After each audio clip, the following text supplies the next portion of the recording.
Wayne over here at the Ram Man Inc. Got a Ford Master Cylinder in here, one of the rarest in the world, a 222-7091. These were used on the Boss 429, one of the rarest cars that there are. Some of these were actually used on the trucks also. Original 7091 used on the Boss 429 has got a 15/16 bore because they got rid of the tandem booster and went to a single booster.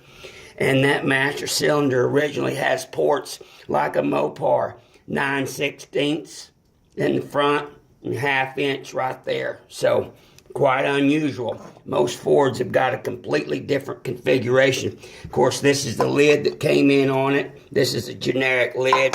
And of course, the embossed lid, super rare embossed lid, belongs on the top of this thing, just like all the Mustangs and Shelby 68 through about 71. This embossed lid, all that is the part number for Ford's disc brake fluid that they came up.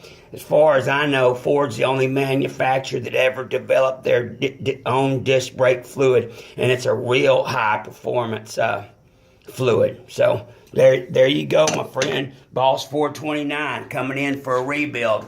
Got to get it done and send it out. God bless you. God bless America, and happy Moparing.